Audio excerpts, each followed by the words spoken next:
Read Me, Part 4. Let's get straight into that. I woke up from a strange dream. In the dream, I was floating on a raft, all alone in the ocean. I looked at my clock as it struck 7 o'clock in the evening. I was never much of an early evening napper until recently. I think it's safe to say it has everything to do with that damn book. I admit I love my gifts, new skills, technological, a gift of thunder and music. What else awaited me? It had been a few days since the incident with the clowns, and I was secretly hoping nothing else from that book seeped into my reality. I sat up as my telephone rang. Looking at the caller ID, I recognized it as my friend, Julia. "Robert, how are you?" "Very well. How have you been?" "Oh, I think I caught some flu while I was in Brazil." "Brazil?" I laughed. "Yes, I made it to South America. I'm in Miami now.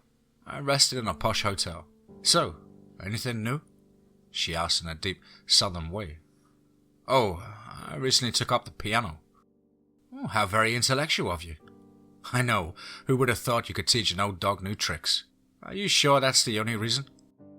"Whatever reason could there be except a capacity to learn." "Did you put anything in that book yet?" she asked me seriously. "What do you mean?" "Or did you write anything down?" "Not exactly." She snickered into the phone. "Robert, the keeper of secrets. Listen, I'll be in town to see you by the end of next week. There is something vital I want to discuss with you." "Of course. I'm looking forward to seeing you." And with that, I hung up the phone. Suddenly I heard a loud knocking sound. It sounded as though someone was beating the steel drum as loudly as they could. I looked around my living room. You would think after all I had been through, I would be used to strange sounds by now. However, it never ceased to perplex me. I saw a dim light coming from my bookshelf. The sound became louder as I got closer to it. The Read Me book jumped off the shelf and plummeted itself into my chest, nearly knocking me over. "Hell!" I yelled. I rubbed my chest as it was quite sore from the blow. I sat on my sofa and placed the book on my lap, and it opened up to me. Pages flipped past 100 at a time, finally settling on a blank page that began to come to life. It was a large brick building with black windows. The old building was sprawled out in the middle of that small town. It seemed to tower above the residents like an angel of death. There was a field surrounding it, and I could make out the words on the building's front. Liberty Hill Lunatic Asylum. I saw the chapter illuminate on the page in bright, fiery light. I was the youngest resident of the Liberty Hill Lunatic Asylum. I read out loud to myself as my voice changed into that of a young child. The year 1932.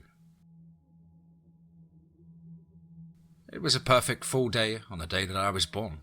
I was a perfect baby, 10 fingers, 10 toes all in place, 6 pounds and 5 ounces, a gorgeous preserved baby boy. The circumstances to which I was born were not perfect, however. My mother was placed in a Liberty Hill Lunatic Asylum by my father. He claimed she had been challenging to live with because of bouts of melancholy. He claimed she barely talked to him anymore and continuously made life difficult when he would take her in public. She would act strangely, pretending not to know him or pretend she was other people. It was all lies, of course. My father had been having an affair with his secretary, and he didn't want his wife or his child to come between him and his mistress. I was allowed to stay with my mother for the first few weeks at the asylum, but then I had to be put in a ward where I could have 24-hour care. I was the first child to have been born at a Liberty Hill Lunatic Asylum. There were other children, but they were pubescent. Most of the wards of the state of West Virginia, which meant they would be taken care of financially for the rest of their lives, regardless of age or social status. Instead, I was cared for by multiple staff and a few patients that were good with children. One such woman, whom I would consider my true mother, after mine so unfortunately hung herself with her twisted bed linens, and she was found hanging from the rafters in the laundry room. Izzy took to me immediately. They said she had children for years before me, but her husband took them away and moved away. She was committed and never saw them again. What can I say about Izzy? Her first name Isabel, last name is nearly forgotten, except for the one time she shared it with me, was Martin. Isabel Martin had become a number 852314, by the hospital records. The staff treated all the patients as though they were items or things to be studied. The newest medication, some off-the-wall concoction, was given to the patient to fit the worst symptom. Most were barbaric by later standards of practice. Izzy kept herself when she wasn't required to have meals with the other women in her ward. She helped care for me each day, changing my diapers, combing my baby fine hair, and when I was older, she taught me manners, such as how to eat with a fork, cut with a knife, and not slurp your soup like a slob. They built a playground that had to be fenced in so that the criminally insane patients could not get in and cause damage to it. It consisted of a second-hand swing set handed down from the local elementary school after putting in a brand new one. It also had a small slide and an area to play hopscotch. It was okay for the most part, but being the only child under 10 years of age proved to be rather lonely. I had my room filled with old toys, dolls and a tiny bed for my slim frame to sleep in. No matter what, I always had Izzy, and so she would play with me on the swing and indulge in my constant enthusiasm for army guys. And then one afternoon, something changed. We had a new head nurse in charge of the ward I was in by Mrs. Whitehead's name. She was a stern advocate for cost saving of the facility, so that more patients could be admitted. And seeing as how I was the only child under 6, I was placed in a new room, 8 by 10. I was only allowed one doll to take with me, and so I took my little toy soldier, named Captain Ryan. My room was at the end of a long hallway. It was gloomy at best, and there was a lock placed on the outside of my door. It wasn't so I wouldn't escape, and no one else except hospital staff could get in. Long before they added to the building were the lobotomy ward, the criminally insane ward, and the ward for drug addicts. It was common practice to place you where they had space for you, and it was how my nightmare began. I was never placed for adoption, even though I was a ward of the state. Instead, I was kept at the hospital. I had teachers that taught me what I needed, and later I did attend regular school. But for the first 10 years of my life, I remained inside the halls of Liberty Hall Lunatic Asylum. And my first night in my new quarters were quiet. The second night, that is when my horror began. I awoke in the middle of the night to a whispering coming from outside my metal screen door. "I see you." I could not see him. It was most surely a man's voice, but in the dark it was very, very dark at night except for the nurse's station, which had a little dim lamp on the desk where the nurse in charge sat in the middle of the hall to keep an eye on the patients. "Who's there?" I answered, putting Captain Brian at the foot of my bed, waiting on him to charge whoever was at my door. "A demon." "Mr. Andrews?" I heard a head nurse charging down the hallway. "Please return to your room." "I want to see the new pet," he stammered. "How on earth did you get out?" "Dead man did it," he cackled. I was growing terrified. "Enough nonsense. Now go lay down and I will fetch you your favourite pillow," she said in a mockingly kind voice. I heard the door next to mine slam and a jangling of keys. Then I heard her walk away back down the hallway. I had a hard time sleeping after that. As time wore on, I began to get used to my neighbour's antics and realised he was relatively harmless. There were others, however, I learned to avoid in that long hallway. There was a man named Big Red. He was a tall man who I later discovered was a boxer. He had killed 3 men in a bar fight one night. All night, every night since his admittance, I would hear him hitting the steel door over and over again. It never seemed to cease except when I was taken out for school, bath time, or meals. All night the banging never ended. Mr. Andrews began to yell one night over the banging. He cursed and said things I would never imagine anyone who was God-fearing would say. He had grown much more agitated as time went on, and Big Red continued his assault on the metal door as though he were a caged animal. He usually ignored me after that first night when he saw me. He wasn't protective exactly, but would tell other patients his pet had to sleep. It creeped me out at the time, but I think Mr. Andrews took a liking to me, in his own way, and I was no longer afraid of him. As he came to get me one afternoon for a cooking lesson, I recalled it was close to the holidays coming up, and she had obtained permission from one of the nurses to teach me how to bake sugar cookies with her. I helped her and two of the other nurses who joined us to roll out the dough and shape it using the star cutouts she had given me. We had decided to make a few dozen for the other patients, and in doing so, I had an unfortunate accident. I had seen Izzy taking out the tray of cookies with a giant rag, but not realizing the oven was hot, I tried to help after the second batch. I opened the stove myself before anyone could stop me, grabbing a hot tray with my hands.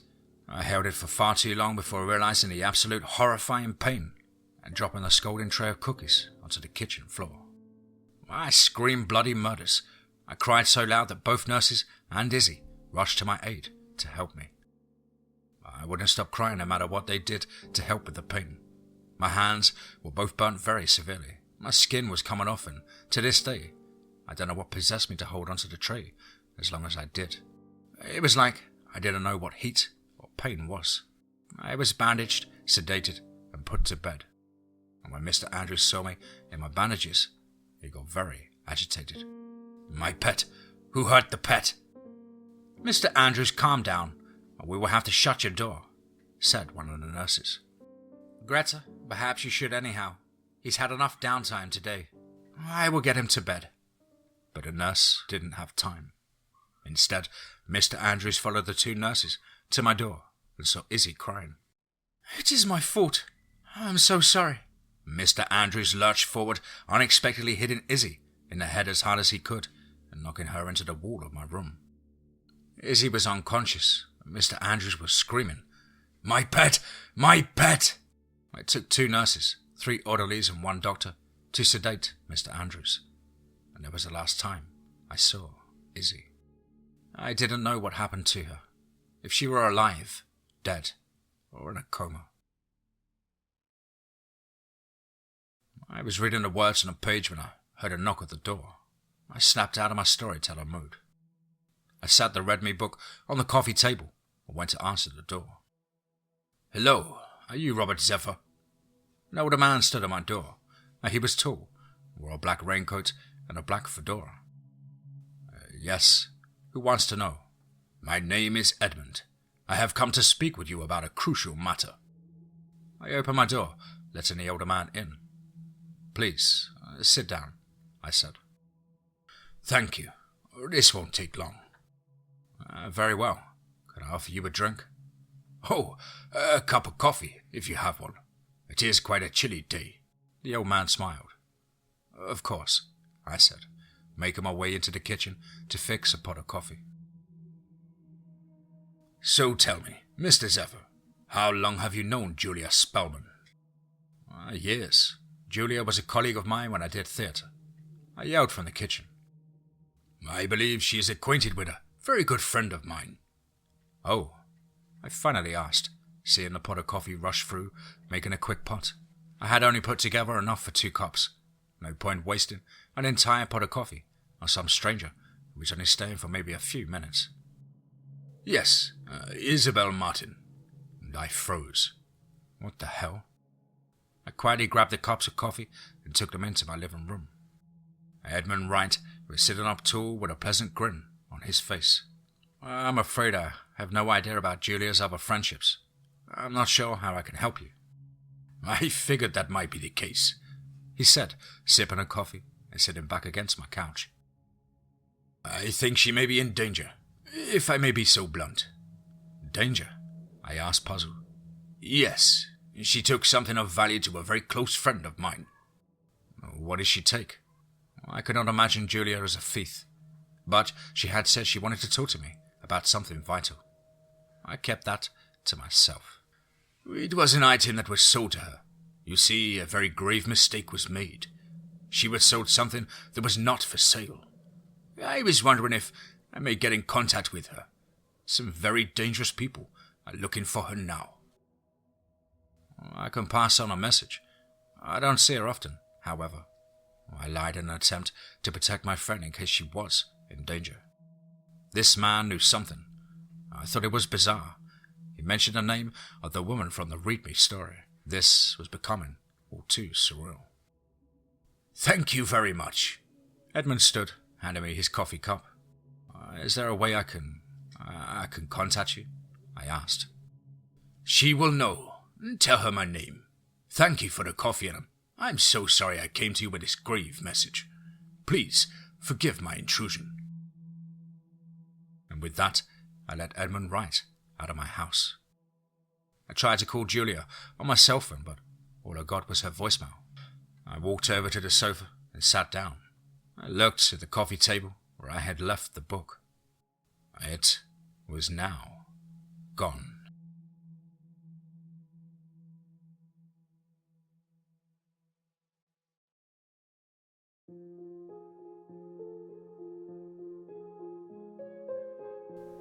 Wow. Certainly another one. Wow. What an absolutely interesting, thought-provoking, and spine-tingling story this is turning out to be. Of course, a huge thank you to the author, BlackFridaysWitch13, over on Reddit No Sleep, for allowing me to narrate this incredible series. Guys and girls as ever, you know the drill. Please let us know what you thought down below in the comments box. Please do like and share. It really does help build the channel and our community further. And why not hashtag TeamFEAR and DMT's Cryptid Crew. If you're an aspiring writer or would just like to have a crack at things like myself, then please do get in touch with me at the brand new contact email, which is, as on screen, contactthedeadone@gmail.com. I really look forward to hearing from you. As ever guys, I hope you're all well and happy, fighting fit, and taking a fight back to life.